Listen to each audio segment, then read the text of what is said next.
Bon, aujourd'hui les maîtres ascensionnés, voir un petit peu ce qui va se passer avec les maîtres ascensionnés. Yo tout le monde, bonjour tout le monde, j'espère que vous allez bien. Petite vidéo, vous avez vu le titre, donc des conseils avec les maîtres ascensionnés. Donc le tirage, donc comme vous aimez, je sais que vous appréciez, que vous aimez, c'est pour ça que j'en fais. Vous allez choisir donc parmi 3 tas, le tas A, B, C, donc il y aura des pierres dessus. Et parmi donc ces 3 tas, vous choisissez un seul tas. Attention, pas de tricherie, j'en vois certains qui vont essayer de choisir 1 ou 2 tas, ça ne fonctionne pas. C'est un seul tas. Vous choisissez donc un tas parmi donc les 3 qui vont être mis ici, là, donc avec la deuxième petite caméra que je vais brancher après, bien évidemment. Donc vous choisirez donc un de vos 3 tas, donc en pleine conscience, c'est-à-dire totalement relâché, etc. Vous choisissez vraiment par votre intuitivité, par votre intuition, par ce que vous ressentez le mieux, soit la pierre qui vous appelle le plus, soit le tas, le chiffre qui vous appelle comme vous voulez, d'accord. Vous prenez votre temps, d'accord. Donc au moment où ça va commencer, vous écoutez même pause s'il faut pour choisir lequel tas vous voulez. Et après, on regarde tout simplement les conseils pour le mois d'octobre des maîtres ascensionnés. Bien évidemment, on va commencer la vidéo toujours en vous demandant de vous abonner. Si vous passez par ma chaîne, abonnez-vous, profitez-en pour ne rater aucune vidéo. Il suffit juste d'activer la petite cloche de notification pour être au courant des prochaines vidéos. Comme ça, vous ratez aucune vidéo, parce que très souvent, on rate des vidéos. Voilà, et bien évidemment, le petit pouce en haut et également commenter le petit pouce, ça permet justement de dire que vous aimez et ça me permet de continuer ces vidéos et ça permet d'essayer d'être meilleur. Il faut toujours essayer de s'améliorer. Voilà, n'oubliez pas aussi bien évidemment le partage. Voilà, allez, je sais je suis très bavard, c'est dans ma nature, excusez-moi, mais bon voilà. Et on va commencer la vidéo maintenant. Avant, bien évidemment, vous savez l'histoire, c'est l'intro.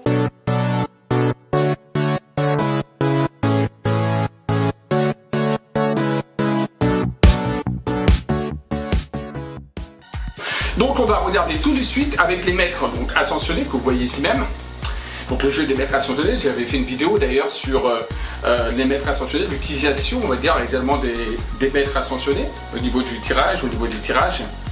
Pour les conseils, c'est des cartes de conseils, c'est pas des cartes spécialement de voyance. On peut faire de la voyance avec, mais c'est plus on va dire des cartes de conseils, de bien-être, de guidance on va dire qu'autre chose. Alors, on fait donc. On bat donc les cartes, voilà, je demande donc qu'on me donne des conseils pour le mois d'octobre, de manière collective pour tout le monde. Allez, on y va. Et on va faire les 3 tas. Donc je fais la coupe, mais la coupe n'a toujours aucune importance, n'oubliez pas, dans ce jeu, dans ce mode de tirage. Voilà, alors on va faire le premier tas, le deuxième tas et le troisième tas, on va le mettre ici, là, devant moi. On va mettre donc des petites pierres, voilà, donc là c'est le tas numéro 1, tas numéro 2, tas numéro 3, d'accord. Donc on va mettre une petite pierre, on va mettre cette améthyste là, voilà, l'améthyste qui est ici même, voilà, cette petite pierre. Donc on va la mettre sur le tas numéro 1. On va mettre la tourmaline noire, j'adore la tourmaline, qui est une énergie donc qui dégage la négativité. Donc on va mettre des énergies négatives, donc on va la mettre sur le tas numéro 2.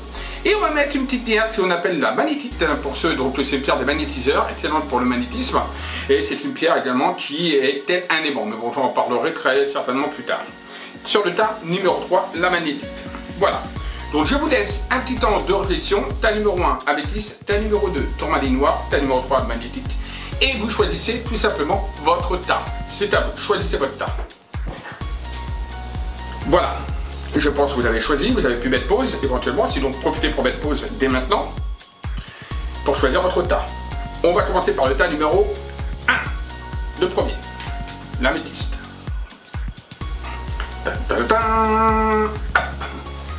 Alors, qu'est-ce qu'on me dit? C'est l'œil d'Horus. On présente l'œil d'Horus.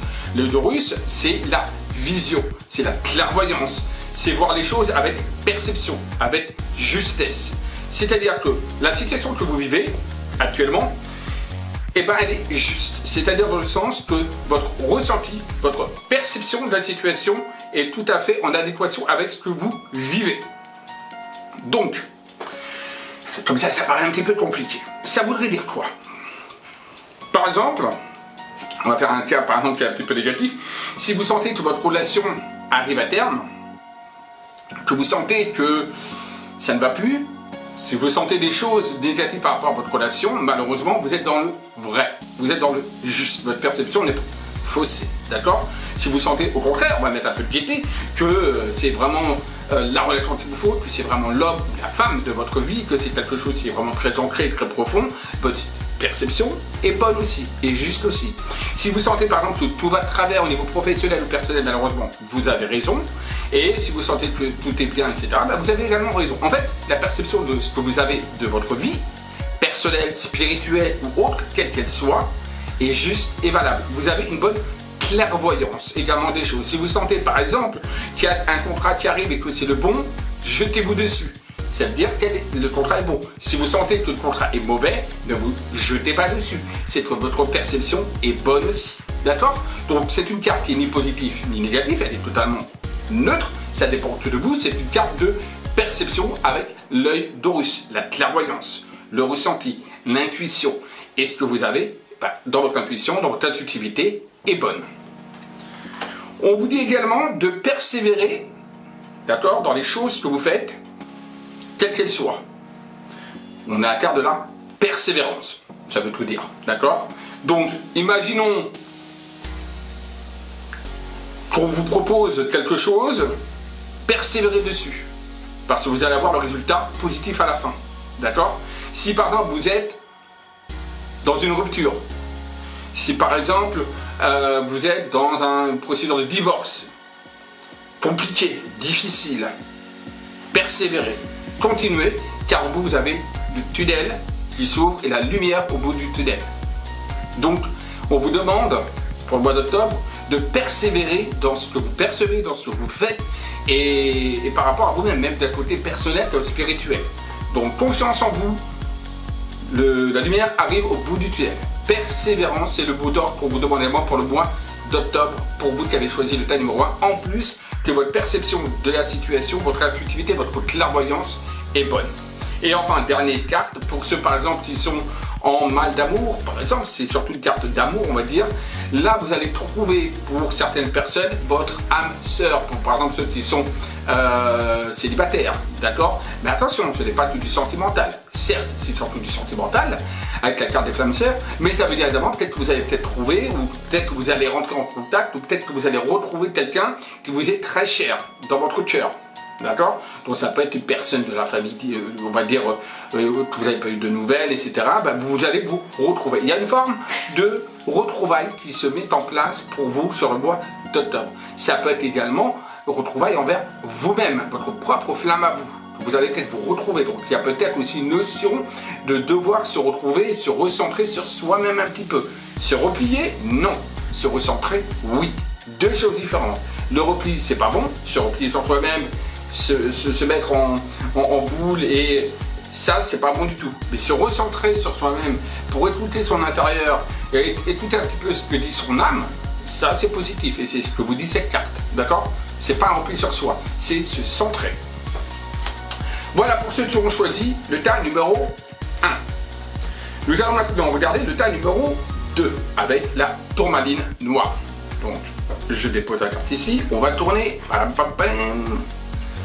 Alors, on vous demande, pour ceux qui ont choisi le tas numéro 2, de purifier et de protéger vos énergies. Ça veut dire quoi? Avec Maître El Morya, Maître El Morya, très belle carte, vous voyez, la carte ascensionnée Maître El Morya. Un jour, je ferai également une vidéo sur les 7 rayons, d'accord? Et dedans, il y a notamment El Morya. Et ça, j'en ferai une vidéo sur les 7 rayons, et même parce qu'il n'y en a pas 7, il y en a 12 en fait. Hein. Il y a vraiment les 7 rayons sacrés, et mais en tout, il y a 12 rayons, beaucoup, et les autres rayons sont vraiment très puissants, et il faut déjà maîtriser les 7 premiers rayons pour pouvoir passer aux autres. D'accord? Voilà, mais ça, on en reviendra dans une autre vidéo. Donc là, on vous demande de purifier et de protéger vos énergies. Ça veut dire quoi? Alors, ça veut dire également, peut-être aussi se recentrer sur vous-même, pareil que un petit peu ceux du tas numéro 1, mais différemment. Pas pour connaître votre âme et pour se recentrer sur l'âme et s'écouter soi-même, non, mais plutôt pour, on va dire, nettoyer ses énergies, plutôt pour se purifier, pour dégager la négativité qu'il peut y avoir, tout simplement. Donc c'est une forme de protection qu'on vous demande d'avoir, une protection sur vous-même énergétiquement parlant, et également une notion également de se purifier, de se dégager également de toutes les choses néfastes ou négatives qu'il y a autour de vous, ou au centre de vous, ou peut-être même des personnes qui, sans le vouloir ou en le voulant, vous vampirisent. Parce qu'il y a le cas de la vampirisation. Certaines personnes ont tendance à vampiriser sans même le savoir d'autres personnes, et après, quand elles partent, eux se sentent bien, mais vous vous sentez à plat. Donc il va falloir vous purifier et vous protéger un petit peu de tout ça. Donc se protéger un petit peu des gens, ça ne veut pas dire rester chez soi, mais ça veut dire faire attention à vos énergies, prendre soin de soi, donc faire des bains de lumière. Pour ceux qui connaissent pas, je pourrais vous en parler dans une prochaine vidéo, des bains de lumière, ce qu'on appelle en fait c'est comme une douche lumineuse. On s'imagine donc en train de se doucher tout simplement, hein, donc comme une douche, mais avec la lumière, tout simplement une lumière toute étincelante, or, blanc, comme vous voulez, et qui vous imaginez dégager toutes les énergies négatives qui vont dans la Terre et se transforment en énergie positive. Il faut toujours que les énergies négatives que vous envoyez à la Terre, Mère Gaïa, se transforment en énergie positive. D'accord? Donc par exemple, c'est une forme de purification. J'en reviendrai dans d'autres vidéos hein, sur ça. Mais voilà, c'est ce qu'on vous demande. On vous demande également d'avoir la loi spirituelle de l'attraction. Donc, le maître ascensionné Melchizedek. Je ne sais pas si je prononce ça, c'est bien. Très belle carte qui montre vraiment une puissance alchimique. D'accord, il y a vraiment une alchimie qui ressort de cette carte. Cette alchimie qui ressort de cette loi spirituelle de l'attraction, c'est-à-dire tout simplement que peut-être vous allez trouver quelqu'un d'un point de vue sentimental si vous êtes seul, et il y aura une vraie attraction, il y aura quelque chose qui va vous mener à cette personne. Peut-être que ça peut être évidemment d'un point de vue professionnel, une attraction professionnelle par rapport à tel ou tel métier, changement d'envie de changer de métier, quelque chose vous attire, ben, allez-y, d'accord, foncez, allez-y, allez vers cette attraction, c'est important parce qu'on voit qu'il y a quelque chose qui va vous attirer quelque part dans du neuf, tout simplement. Très généralement c'est plus dans du neuf que dans du vieux. On est plus attiré plutôt vers le neuf que le vieux, mais c'est pas aussi que ce soit dans le vieux, d'accord? Il y a comme une attraction, comme quelque chose qui vous attire. Et on vous dit, allez-y, allez vers cette attraction, allez vers cette loi spirituelle, qui est la loi spirituelle de l'attraction.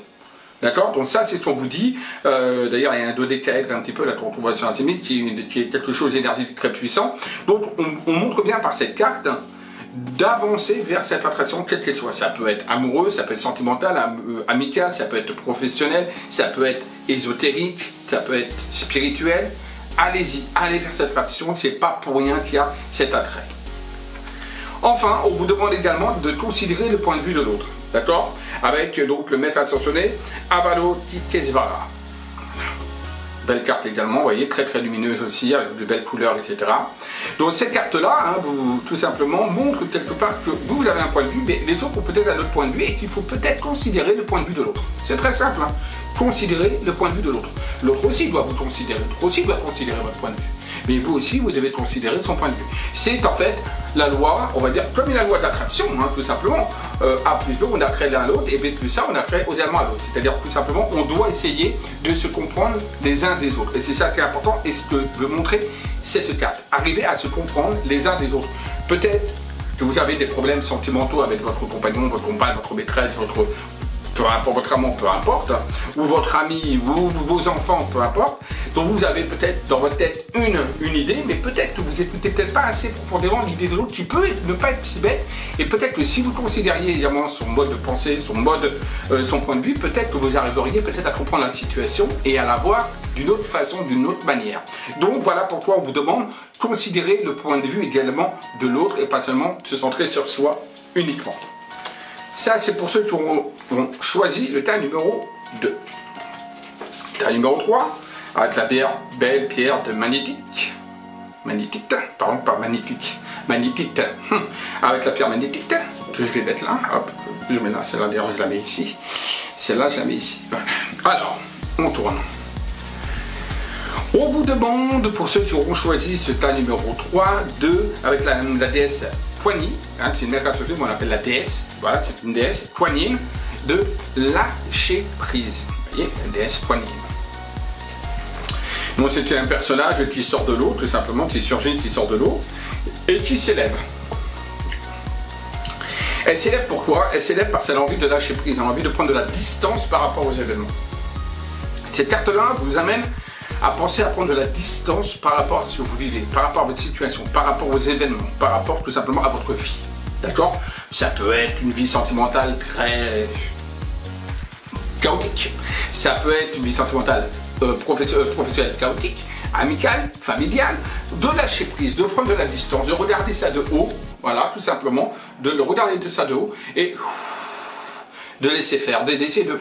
Voilà, surtout pour le mois d'octobre, ça ne veut pas dire pour les autres mois, mais là je parle pour le mois d'octobre, d'accord? Donc de lâcher prise, ça pourra peut-être atténuer les tensions, ça pourra peut-être, vous pourrez voir les choses d'une autre manière également. Donc voilà pourquoi il y a besoin d'un lâcher prise pour le mois d'octobre, pour ceux qui auront choisi le tas numéro 3 par rapport à la situation ou des événements que vous vivez, d'accord? Voilà, ça ne sert à rien de vous apitoyer ou de vous casser la tête sur ce que vous vivez actuellement, ça ne changera pas spécialement plus la situation.